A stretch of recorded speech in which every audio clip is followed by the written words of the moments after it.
آج اسرائیل نے سیریا کے اندر ایران کے حمایت یافتہ حزب اللہ کے 5 ٹھکانوں کے اوپر کارروائی کی ہے، جس کے نتیجے میں اسرائیل نے دعویٰ کیا ہے کہ اس نے 17 سے زیادہ حزب اللہ کے لوگ مار گرائے ہیں۔ اس کے علاوہ آپ کو یہ بتا دیں کہ رشیا اب یہ کہنا شروع کر دیا ہے کہ اگر امریکہ ایران کے اوپر اکنامک سینکشنز نہیں ہٹائے گا تو وہ بھی ایران کے ساتھ جو ڈیل تھی نیوکلیر اس سے وڈرال کر لے گا۔ تیسرے نمبر پر بات یہ ہے کہ امریکہ اب UAE اور سعودی عربیہ کو کسی قسم کے ہتھیار نہیں دے گا۔ اس کے علاوہ آپ کو یہ بتا دیں کہ اسرائیل اور امریکہ جو ہیں ایران کے نیوکلیر ویپنز اور اس کی ڈیل کے حوالے سے ایک دوسرے کے سامنے آ گئے ہیں۔ اسرائیل چاہتا ہے کہ جو مرضی ہو جائے امریکہ کو کسی صورت بھی ایران کے ساتھ نیوکلیر ڈیل پر دوبارہ عمل درآمد کرنے نہیں دے گا، جس کی وجہ سے مڈل ایسٹ کے اندر بہت زیادہ معاملات بڑھ گئے ہیں۔ اور آخری بات آپ کے ساتھ یہ کریں گے، ایران کا ایک آئل ٹینکر جس کے اندر 2 ملین کچا تیل تھا،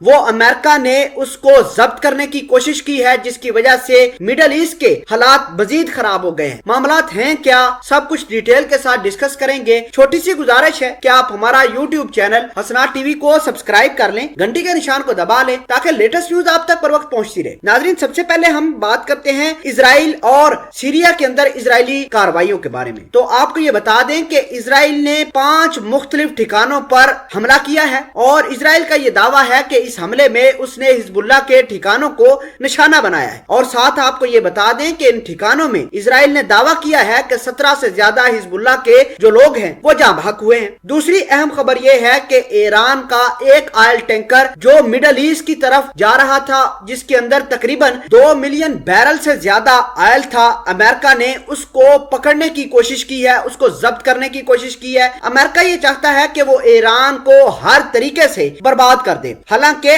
اب امریکہ کے اندر گورنمنٹ بھی تبدیل ہو گئی ہے، جو بائیڈن جو ہے وہ ایران کے خلاف اسی طرح کام کر رہے ہیں جس طرح صدر ڈونلڈ ٹرمپ کیا کرتے تھے۔ ناظرین گرامی، دوسری اہم بات یہ ہے کہ ایران کے جواد ظریف نے یہ کہا ہے کہ اگر امریکہ ہمارے اوپر اکنامک سینکشنز نہیں ہٹاتا، اگر اکنامک پابندیاں نہیں ہٹاتا، تو ایران لگاتار اپنے نیوکلیر ویپنز کی طرف جائے گا، اپنے نیوکلیر ویپنز کو مزید لیتھل بنائے گا۔ ناظرین گرامی، آپ کو یہ بتا دیں کہ حال ہی میں بڑی بات کی ہو رہی تھی کہ ایران کے نیوکلیر جو ڈیل ہے اس پر امریکہ دوبارہ واپس جا رہا ہے۔ تو آپ کو یہ بتا دیں کہ رشیا کا آج بیان آیا ہے، رشیا یہ کہہ رہا ہے کہ اگر جو بائیڈن لگاتار ٹال مٹول سے کام لیں گے اور ایران کے ساتھ ڈیل سائن نہیں کریں گے تو جو رشیا بھی ہے وہ ایران کی ڈیل سے وڈرال کر لے گا۔ تو اس کا مطلب یہ ہے کہ یہ ڈیل پورے طریقے سے برباد ہونے جا رہی ہے، اور امریکہ کو اس سے سب سے زیادہ نقصان ہوگا۔ اس سے بھی بڑھ کر اگر نقصان ہوگا تو وہ اسرائیل کو ہوگا، کیونکہ اسرائیل یہ چاہتا ہے کہ دنیا جہان کے جو مرضی بڑے پلان بننے ہیں، جتنی مرضی امریکہ نے جنگیں کرنی ہے، لیکن اسرائیل کبھی بھی امریکہ کو ایران کے ساتھ نیوکلیر ڈیل پر